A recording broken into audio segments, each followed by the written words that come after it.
Hello, everybody, and welcome to the final third. And today we have our last episode in Dubai. It's only two episodes. We'll be looking at a couple of transfer rumors because there were no midweek games. So we'll be looking into them. We'll be giving you our predictions At the end. and the end of the video, and obviously we'll include the quiz and all that. So, but before we jump in, we decided to make a little investment in Dubai and maybe the start of something, merch maybe. Final third Big up the final jumpers. third. Now, these obviously won't be for sale yet. We haven't got enough of a fan base for it even to be for sale. But hopefully we can release something along those lines in the future.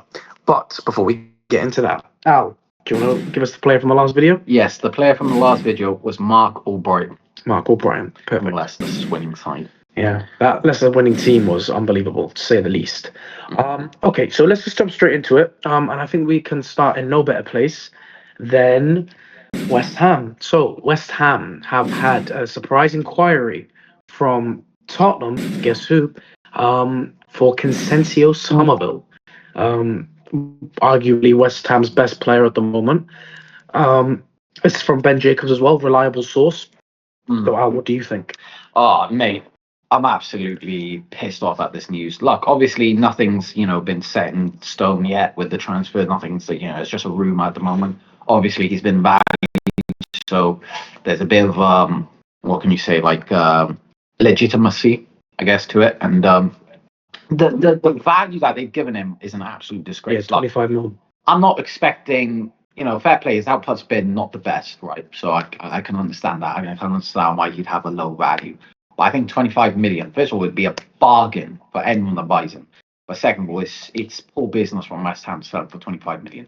When he's just come off the back of getting 3 goals in 2 games for us, starting to finally find confidence in the team. And he's always been a threat since he's come in. Yes, his output hasn't been there, but his threat, he's always been a threat for us. And the fact that he's finally found confidence in getting, contribution, there's no this is the last reason. This is the worst time to be, considering letting him go. Fair enough if they were considering it before, back when when earlier, maybe start of the season, when he really wasn't doing anything for the team, unfortunately. But now he's finally starting to find his groove. All the fans, I think, love him. Personally, I love him. I think he's one of my favorite players, alongside like Bowen and the other players like Tadibo as well, and Ariola. But yeah, he's a great player. He's a great threat for the team. He's, again, output maybe he's not the best, but he's starting to pick it up now in terms of that, and contributing a goal. Obviously, he scored against Tottenham the other day, which was a great goal. Obviously, deflection, but still the way he cut inside and got the shot off was really good. And yeah, great player. So if they, personally, I'd probably value him at least at like 35, maybe 40 mil, something like that, not 25. But yeah, no, not happy with this news, especially if it's to Tottenham. You've already done it with Judas. There is no way you can let go another player to Tottenham. I think this just clearly shows how the lack of understanding that this ownership has of this club. The fact that they're willing to let a player go for 25 million to the rivals, who is somewhat liked or adored by the fans, is a disgrace. But yeah, that's what I've got to say about that transfer rumor. He's a great player. He's got a very low center of gravity. He's quick, good with the ball at his feet. But like you say, his end product is sort of lacking. He's improving a little bit of late, but if he can keep it up, I'm sure in the summer there'll be a lot of interest in him. But like Al was saying, if you sell another player, who I think Tottenham, I think if we were looking at a position they really do need in their team, is the left wing position. They need an attacking threat on that side. He would be a great signing for them. But like Ali was saying about the West Ham heritage, they just don't care about the club. Selling them to your 2 best wingers to Tottenham, and strengthening them and obviously weakening yourselves, and probably not spending the money correctly is not a good idea. You're strengthening a rival who could potentially be in the relegation scrap as well. So it's not very good from West Ham if they do sell him to Tottenham. But we'll move on to another Tottenham rumor. And it is the fact that Liverpool have genuine interest in Tottenham and Netherlands centre-back Mickey van der Ven, who hasn't signed a contract with Spurs as of yet. Liverpool are ready to test Spurs' resolve with a bid, and it will be a big decision for the Spurs hierarchy. who are vowed to be better at selling. This has come from the Mail Sport, and they are quite a reliable source when it comes to transfer rumors. Now, I think that Vicky van der Ven would be an absolute perfect player for Liverpool because first and foremost, they need pace in the defense. They haven't got any pace in that centre back partnership in Kanate and Van Dijk. Van Dijk had pace, but he's losing it, and Kanate was never the fastest player. Um, and also, you need a sort of left-footed centre back as well, because I feel like Van der Ven on the ball is very good with getting goals. He's a very important player for Tottenham. Now, Tottenham, if they lose him, very big loss. But for Liverpool, centre back partnership of Van Dijk and Van der Ven would be, I would say, a very, very good one, and could potentially bring Liverpool back to where they need to be, because the main issue in their team is the defense and the amount of goals they're conceding. Would you agree? I agree. No, I fully agree. I think this would be a class signing for Liverpool. I think he's honestly got the potential to become a world-class centre-back. Nicky van der Ven, I think he, possesses all the attributes that you need in a centre-back to become a world-class centre-back. I mean, he's probably got to be one of the quickest centre-backs I've ever seen. His defensive, ability is also very, very, very good. His pace enables him to get, back and make certain tackles that not many defenders can, and saves his team in many occasions. Obviously, he's already probably played, or at least knows Van Dijk because through the Dutch nationality, and stuff like that. So that's also helps with building that kind of chemistry at the back. I just think it'd be a perfect move for Liverpool.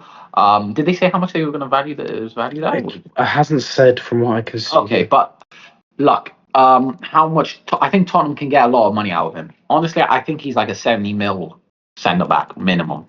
Maybe even more than that, because I just think that he is genuinely one of the better centre backs out there in the Premier League at the moment. Just unfortunately playing for Tottenham, who aren't doing great at the moment. It would be a big loss, of course, for Tottenham. However, if they can get a good amount of money out of it, maybe they can reinvest it correctly.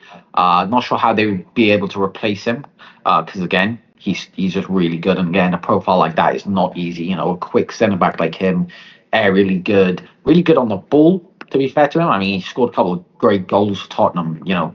From literally the centre back position, and some of the runs he's made. Obviously, he scored that goal against United. Let's not forget that last. That was an assist. Was it assist? Sorry. But even then, he's had goals that have been like similar in that style. Copenhagen, the team has scored. So yeah, no, he's a great centre back, and I think it'd be a great move for Liverpool, but probably not the best for Tottenham unless they can get a good like 70, 80 or more mil out of it. But yeah. It's about who you replace him with, really. You need a player that can partner up with Christian Romero, because they work very well together. One's aggressive, one's quick. The balance of the two centre backs is very, very good. But again, the team around them isn't good, so that's why Tottenham are doing well. But their two best players are the centre backs at the current moment. But let's move on to another Premier League team, and it is Aston Villa. They are currently targeting a move for Ruben Loftus-Cheek, who are looking to bolster their midfield as Boubacar Kamara has gained a serious injury over the last couple games. He is available on loan, which makes the transfer very feasible for someone like an Aston Villa. Now, this is from the Telegraph Football, another very good football transfer outlet. Now, Ruben Loftus-Cheek was linked with Manchester United being the surprise signing, or the surprise midfield signing. Man United aren't looking to do that. Now, this is obviously not about Man United, but Aston Villa are. They're going to look to invest in him, even if it's just on loan. Now, what do you think he can do for a midfield of Aston Villa? Yeah, I think obviously the reasoning they're going to go for this is more strength and depth. And I can't blame them, because that is probably the only thing they're really suffering with at the moment. The first 11, in my opinion, is good. It's great. It's not a problem with it, per se. I don't necessarily think they need to upgrade it, if you know what I mean. I think it is just boosting the squad depth. And I think getting in a Ruben Loftus-Cheek would be great for that, especially on a loan. Obviously, we know Aston Villa have got problems with PSI in the past, and whether they still do, I have no idea. I mean, if you're an Aston Villa fan, you can let us know if that is still the case. But yeah, no, I think it would be a very good move for Aston Villa, especially because Kamara has just got injured, who's one of their best midfielders at the moment. And yeah, so getting someone in like Ruben Loftus-Cheek on loan, and maybe what with like an option, is there no option? Potentially. If there's a potential like option to buy then as well, then yeah, that's always great as well. But yeah, the biggest problem is squad depth. Only thing I will say is if Kamara, with a player that good in terms of if Loftus-Cheek ends up being that good, and you got a player like Kamara comes back and they're fighting to get into the first 11, that is obviously always a good thing. However, and then can cause a problem in terms of um, complaints of game time from the players, and then they eventually going to want to leave anyway further down the line. But nah, it'd be a great move. It depends on yeah. So if they get on loan, yeah, that'd be great. Obviously, I think United could probably do with him more than Aston Villa. In terms of the fact, like I think he'd be playing a lot more for Manchester United because they are more desperate for a midfielder like him. I think Villa's more just squad depth really. Short-term fix, how they Exactly, say. it's a short-term fix. I don't think necessarily he would end up staying at Aston Villa. But again, that it would probably be a good move for them. Whether that's exactly what they need at the moment, whether that's what their priority should be, I'm not too sure. Considering it seems like the attack is a bit of a more problem, if I'm being honest. I wouldn't really say the biggest problem is the midfield. Again, I know they got an injury, so I can understand why they want to do this deal. But yeah, it's not a bad move, to be fair, from them. Yeah, If he's a very complete midfielder. He can do a lot of things, and I can understand why it's a very sort of low risk as it is just a loan, and that's what they're looking at. And AC Milan are open to doing that as well. And yeah, it's very smart in terms of he's one of the best ball carriers in the top five European leagues, which I think Kamara is quite good at that, even though he's more of a CDM, if that makes sense. But again, Loftus-Cheek is a total package midfielder, and he's got Premier League experience. And some Chelsea fans might say he was one of the best academy talents they've ever had. So, yeah. Let's move on to the next bit of news. A team who really do need signings and have lost a lot of players over the last couple months/years is Crystal Palace. Now, Crystal Palace have held talks with Wolves over the signing of Strand Larsen, and this has come from Ben Jacobs, who has been unbelievably reliable source over the last couple of years for transfer rumors.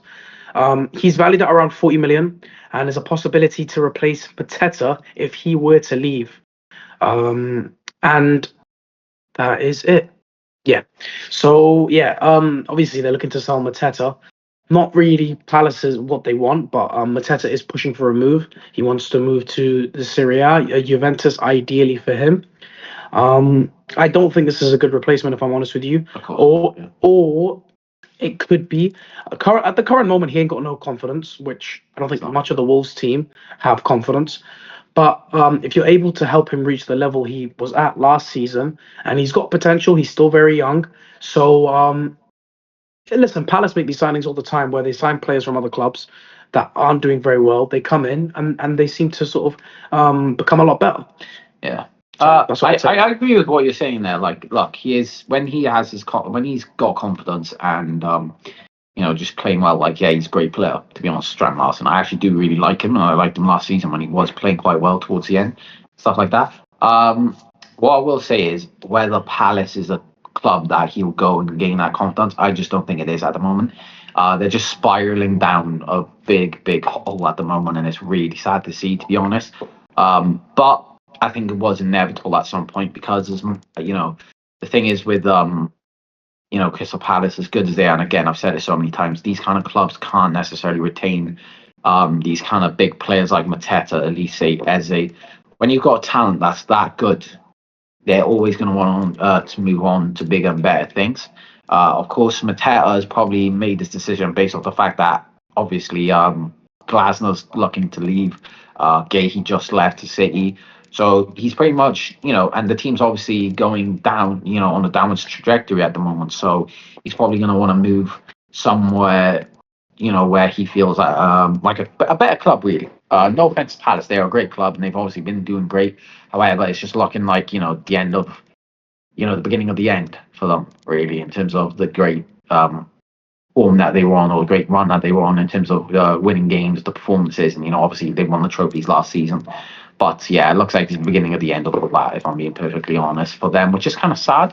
Again, Strand Larsen, going back to that transfer, whether I think this will be a great move for either of the clubs, Personally, I don't. From what I can see, like looking at it now, I don't think it would be. However, you know what football's like. Anything can happen. He could go on and be like the next best thing for Crystal Palace, who then goes on to move on from there. But at the moment, it just doesn't seem like a good mix. A good, you know, what's the word? Yeah, it just doesn't seem like a good mix. If I'm being honest. Yeah, the current moment it's not looking very nice at Crystal Palace. But again, like you say, any player can go anywhere and be sort of the difference maker. We saw that when Bruno Fernandes joined Manchester United in January, and a lot of January signings can make massive impacts, depending on obviously how well they do. But we'll move on to the final transfer rumor that we're going to talk about. This one probably being the biggest one that's come out over the last few hours slash days. Cole Palmer is open to a return to Manchester and a move to Manchester United, aimed claims of homesickness in London. Now, this one's a bit more of a far-fetched kind of rumor because it's more Cole Palmer is open to return. There's no discussions with Chelsea and Man United. There's no movement at all on this transfer, but it's more and this is from Sky Sports as well. This is more something where I'm not really sure how you can put it. It's just a rumor, really. And that the fact that Cole Palmer wants to return to Manchester, is a Man United fan.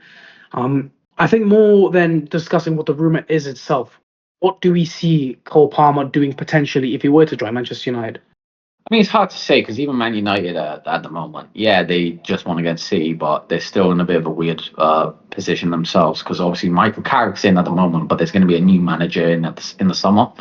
So it's like, you know what I mean? He can't really base his move off, okay, I'm going to move and this is the manager I'm going to have and he's going to be what, like, I can talk to him and see how I'm going to play in this team because in the summer it's going to be a different manager. It's going to be a different formation. It's going to be a different style of play possibly and all of this.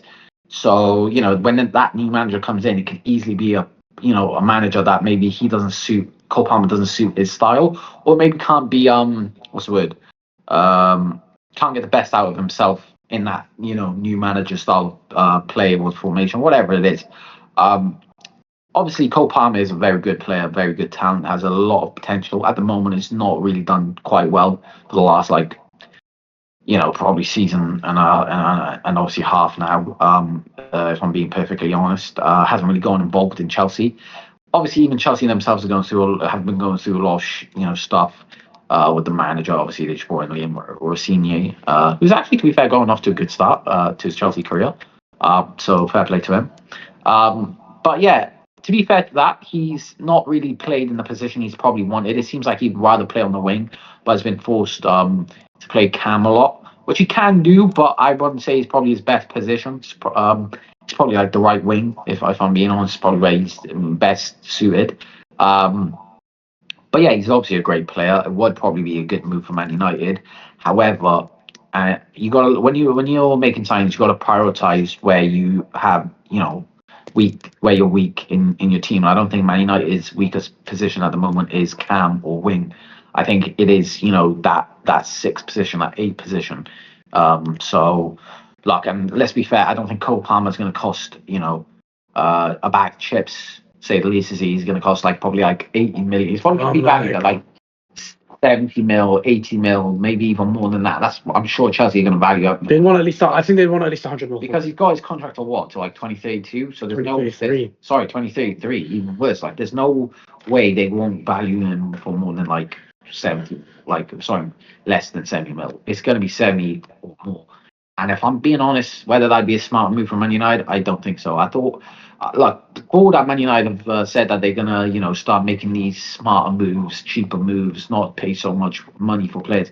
Obviously, Cole Palmer is a player that might be valued at that and might be worth that, but I don't think it's a smart move personally for me, for Man United. But Carlos is the Man United fan, so I'm sure he can let you know more about that.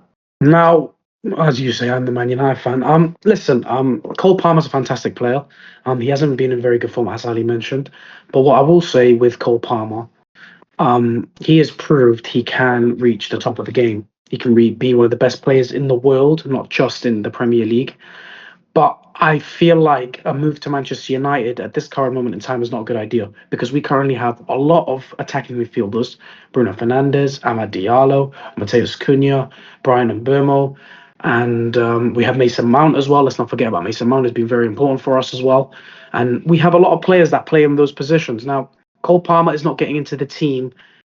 Well, I know he's kind of been injured, and he's been shoehorned in at places, but he's been shoehorned in with the wingers such as Pedro Neto and he who shall not be named. That's like, I'm not saying it's a bad thing from Cole Palmer. It's not his fault, right? But the fact that they've had to shoehorn him in at cam, which is not his preferred position, it's right wing, and currently our two right wingers are in better form than him, Ahmad and Mbermo, who are very exciting players. And I feel like the Cole Palmer move is not something that I feel like it's just something that's just sort of in the rumors. You know what I mean? Maybe Cole Palmer is homesick. Maybe he is. I could see Man City maybe going in for him again. I don't think he'd mind going back to Man City. But again, obviously he's known for being a Man. He's obviously known for being a Man United fan. And me personally, I wouldn't look at him because, like Ali was mentioning, we do need a midfielder. I know Casemiro's been playing well lately. I know Kobbie Mainoo's back in the team. Ugate's a good squad player, I would say. You give him a bit of game time, he'll start to play well. But again, other than those three, who do we have? If one of them get injured, like if, let's say, Ugarte get injured, we don't have any backup. If Kobbie Mainoo gets injured, we're back to Ugarte and Casemiro. No creativity in that midfield. Casemiro gets injured to Ugarte and Mainoo, so we need a midfielder ASAP. The sooner the better. And that's what I would look at if I was Manchester United. And I think that's it. If I'm honest with transfer rumors, there's been a couple more that have come out, but we'll leave it at that for this video. But before we end the video, we'll give our predictions. Okay. So I'm going to go through the games. You tell me yours. Do you want to tell me Hassan's as well? Yes, I got Hassan's here. And then I'll say mine. So the first game is West Ham versus Sunderland. I've got 2-1 Sunderland, and Hassan's got 1-1. I've gone with 2-1 Sunderland as well. Burnley versus Tottenham. I've gone 2-1 Tottenham, and Hassan has gone 2-1 Burnley. I've gone 1-1 in that game. Fulham versus Brighton. I've gone 2-0 Fulham, and Hassan's gone 2-1 Fulham. I've gone 2-1 Fulham as well.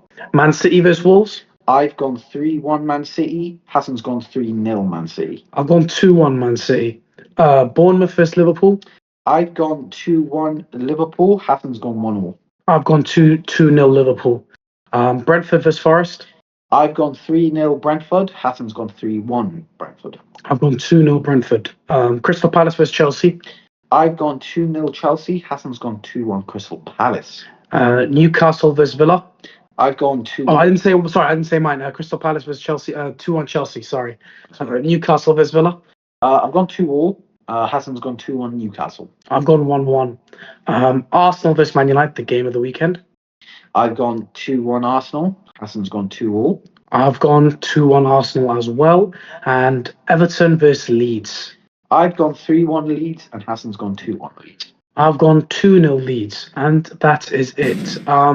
But before we end the video, as we always like to do, Al, do you want to give us the quiz for the next player? Yes. The first fact is he scored the first Premier League goal of the 2009-10 season, netting on the opening weekend for Man City. Second fact, he is one of the few defenders to be sent off 3 times in a single Premier League season, which was the 03-04 season. Third fact, he played Premier League football under 3 title-winning managers, Arsene Wenger, Roberto Mancini, and Brendan Rodgers. Fourth fact, he made over 350 Premier League appearances across spells with Arsenal, Man City, and Liverpool. And for the fifth and the final fact, he won the Premier League in 2004 and 2012, 8 years apart, with 2 different clubs. Let us know if you know who that is in the comments down below, and of course we'll reveal him at in the next start of the next video. Thank you very much, guys, for hopping in. Really appreciate your time. If you guys have any transfer rumors you want to discuss, if you want to discuss what you think about the transfer rumors, or you want to talk about your predictions, please leave all of that in the comment section below. But thank you guys for coming in. Please leave a like, subscribe, turn on your notification bell so you get notified when we upload videos, and we will see you on the next one. Take care, guys. Take care.